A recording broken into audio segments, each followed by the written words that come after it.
Hello, Chad here with Kinetics for another travel or at-home workout. So as a reminder, you can do these workouts without equipment, but we'll also give you some options to utilize some equipment based on what you might have available, whether you're traveling and maybe there's a hotel gym, or stuff that you have around the house. We definitely encourage you guys, if you are frequently training at home, invest in some simple items, even just like bands. We have a kit that we put together here with a variety of things that can really you can get a lot of work in with them. If you have a little bit more space, a little bit more budget, you can always grab some dumbbells and kettlebells. Those are great tools to have as well. If you don't have anything, we'll work through with no added load or equipment. So as usual, we have rep and set ranges for you to complete. That's going to allow you to dictate the duration of the workout based on how much time you have, as well as kind of make adjustments based on your current fitness level. Let's get started. Our prep portion today, 3 to 4 sets of 1 minute of a prisoner tall kneeling to standing, followed by 6 to 8 repetitions of a single leg RDL. Then we have 4 to 6 reps per side of a scorpion knee to elbow. And lastly, 8 to 10 jump squats. So let's take a look at each of these movements. Our prisoner tall kneeling to standing, or standing to tall kneeling, whichever position you want to start in is fine. My hands are behind my head. I can interlock my fingers. If I tend to pull on my head and kind of wrench on my neck when I'm in this position, just let those hands slide out so the fingertips are on the backs of your ears, and we're trying to pull those elbows back behind us. So we're in our prisoner position here. From a standing position, I'm going to drop down in a reverse lunge to a knee, drop the other knee, step up, and return to standing. Drop down with the other foot, or knee rather, and standing, okay?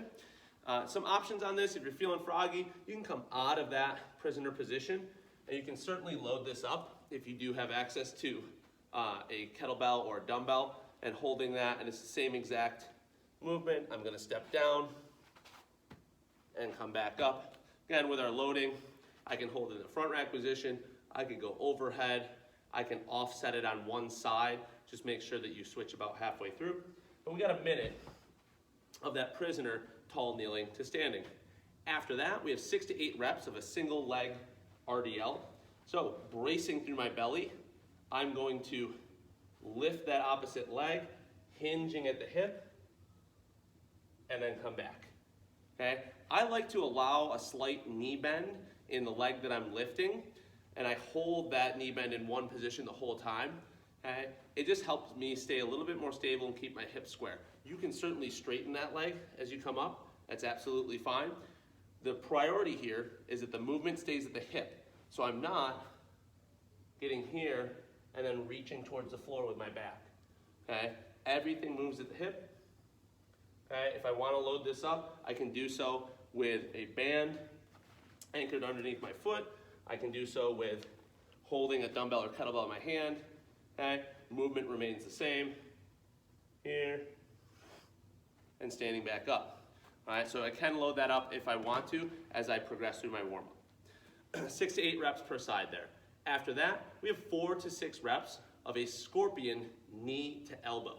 So what we need to do is we're gonna start in a down dog position. I'm gonna lift one leg and drape it over the opposite side. That is my scorpion position. When I come back, I'm gonna bring that knee around and up to the opposing elbow in a tall plank position. What does that mean? Let's take a look. Down dog, lifting that leg, reach back, open up that side. As I come back to that plank position, I'm drawing my knee across my body to that opposite elbow. You can throw, if that's too much of a reach for you, you can throw a variant in where you bring it to the same elbow. Okay, so same concept, leg up and across, bringing that knee up to the same elbow. Either variant is fine, just make sure we're moving with intention and control throughout. 4 to 6 reps per side, and then we have our last movement, being jump squats. For my jump squats, I wanna make sure I'm in my good squat position, okay, whatever that is for you. So typically it's roughly around shoulder width, a little wider, a little bit more narrow. I wanna make sure that I control the descent of every rep. I'm not just kind of caving in and flopping to the bottom of these reps. So it's a braced control, and it's explosive as I come up. I'm landing softly, exhale as I come out of the bottom of that squat, right? Squeeze my butt, squeeze my quads hard. When I land, it's soft and controlled descent back to the bottom of my squat. 8 to 10 reps there, and then we'll go back to that minute of prisoner tall kneeling to standing, 3 to 4 sets of our prep work. Once we're done there, we're gonna move on to our sweat piece. It's 6 to 8 sets today. We have 12 to 15 reps of a hinge swing or sumo hinge jump, depending on what you have available for equipment, if any. Then 12 to 15 reps of a bent over row. Again, if you have equipment, we'll talk about how to use that. If you do not, I'd like you to add an isometric hold at the top of each rep for about 3 seconds, okay? A really hard isometric. And then lastly, 1 minute of lateral hops. So let's take a look at that hinge swing first. If you have a kettlebell available, this can just be a kettlebell swing. Making sure that we set up so that bell is out in front of me. I'll take a little stride back here so you can see. That bell is out in front, creating a triangle position. Okay, I'm gonna hinge my hips back, grab a hold of that bell, pretend like I'm breaking the handle, drawing my lats back so I'm tight through my upper back, and I'm gonna start my swings.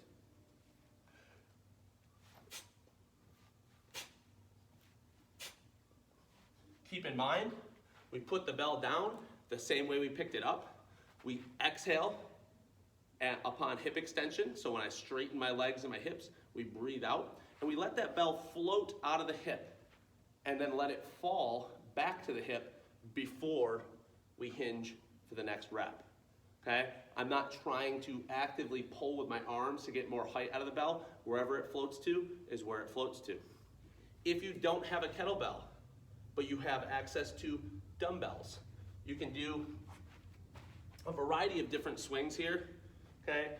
If you have a set of dumbbells, we can do a dual dumbbell swing. Same foot position, maybe a little wider for you. The hinge remains the same. A difference here is I'm gonna start from the top, bring those bells out. Everything else remains the same. I wanna feel the bells float. I wanna wait till they get to my hip before I hinge. Okay? And I want this to be an explosive lower body, hip-driven movement, right? So I'm pushing my feet through the floor, squeezing my butt, exhaling as they float away, okay? You can certainly do this as a single arm option, just obviously perform an even number of reps on both sides, okay? If you don't have access to any of that equipment, maybe you have a band, okay? So we could take a wide sumo stance on the band, grab that band and do explosive sumo deadlifts on that band. That's a great substitute, especially if you maybe live in an apartment building and jumping around isn't nice for your neighbors. So that's an option. Or our sumo hinge jump. Same start position with our feet, hinging the hips back. As I extend the hip, I'm gonna actually get a little bit of elevation underneath my feet. So I'm here.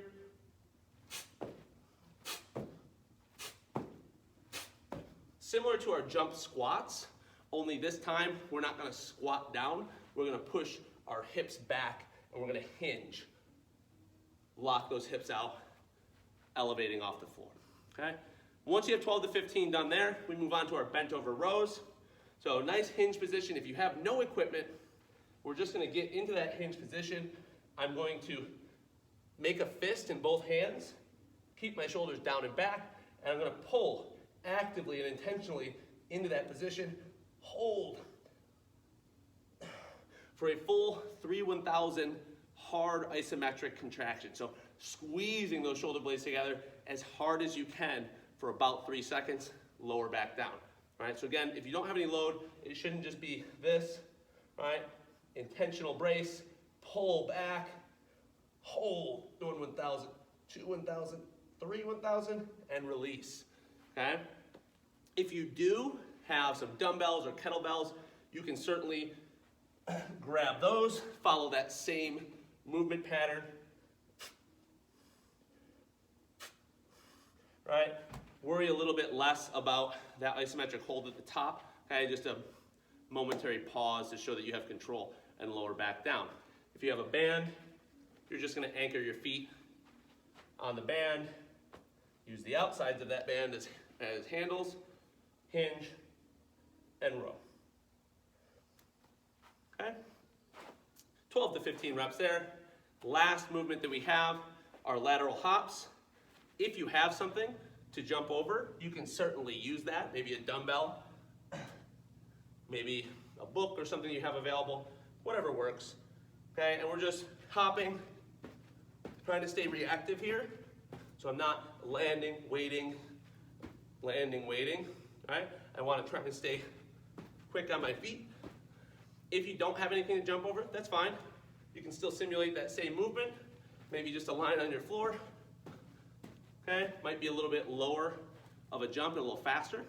Play around with it. We got 1 minute there, and then you'll cycle back to those hinge swings again. Once we're done with that, we have our breathe section. Please don't skip that. Take at least 5 minutes, get into a seated forward fold.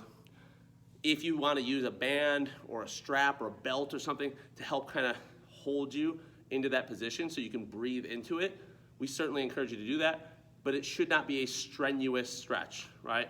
We want the breath to be able to aid in deepening the stretch, not you yanking yourself into that position. So if we take a look at that, as the name suggests, I'm seated, reaching forward, grabbing the toes. I'm gonna try and relax into this position, let my head drop, and start taking big, deep belly breaths, eyes closed, trying to bring that heart rate down, start the recovery process. Okay, take these few moments for ourselves. If you can extend it into 10 or 15 minutes of mindfulness, we definitely encourage you guys to do so. Enjoy your workout, and we'll see you all next time.